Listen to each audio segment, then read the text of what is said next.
দুর্দান্ত পারফরমেন্স থাকা সত্ত্বেও বাদ পড়ল এশিয়ান কাপে। কিন্তু কেন, কি ঘটেছিল সুনীলদের সাথে? আজকের ভিডিওতে এমনই কিছু তথ্য তুলে ধরবো আমরা। জনতা নিউজ থেকে শোনাবো এর বিস্তারিত কাহিনী। ফুটবল, যার প্রাচীন নাম সকাল খেলা, যথেষ্ট জনপ্রিয় এই খেলাটি যদিও অনেক যুগ আগেই ভারতের ভূমিতে পা রেখেছে, তবে ক্রিকেটের মতো রাজত্ব করতে পারেনি। ইদানিংকালে এর জোরও বাড়ছে। অন্যান্য খেলার মতোই যথেষ্ট ভালো পারফর্ম করতে দেখা যায় সুনীলদের টিমকে। তবে কথায় আছে না, যার শেষ ভালো তার সব ভালো, সেই শেষটাই যেন ভালো হয়েও ভালো হতে পারলো না। কেন শেষ মুহূর্তে ঘরে ফিরে আসতে হলো তাদেরকে?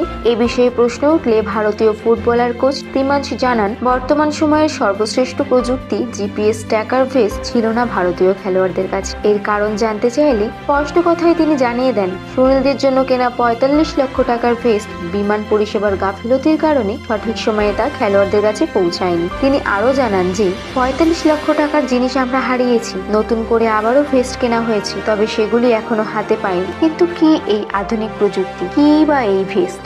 আসুন এই বিষয়ে জেনে নেওয়া যাক কিছু তথ্য।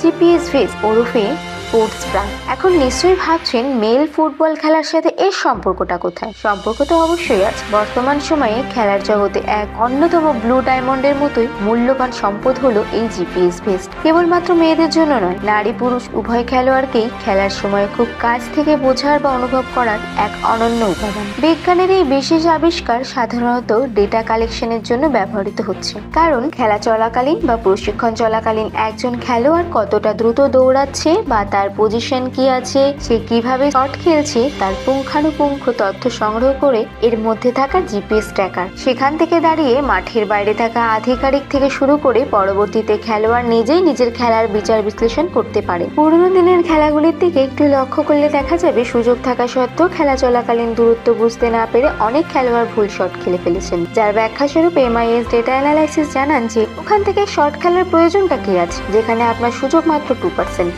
হাতে চাঁদ পাওয়ার মতোই যেন এই স্পোর্টস ব্রাগুলি এই সমস্যার মুহূর্তে সমাধান করে দিল। যদিও এশিয়ান কাপে ভারতের খেলা শেষ, তবে এই ঘটনায় আঙুল উঠছে ইন্ডিয়ান ফুটবল ফেডারেশনের দিকে। কেন তারা খেলার আগে সমস্ত প্রযুক্তি হাতে পাননি? তবে কি আসলে ভারতীয় ফুটবল অন্যান্য দেশের তুলনায় এখনো পিছিয়ে?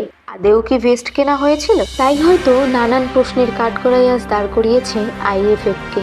আশা করা যাচ্ছে পরের কোনো খেলায় সুনীলদের দক্ষতার সাথে আধুনিক প্রযুক্তির কামালও আমরা দেখতে পাই। আরও নতুন আপডেট পেতে আমাদের সাথে থাকুন আর চ্যানেলটি সাবস্ক্রাইব করে রাখুন। জয় হিন্দ।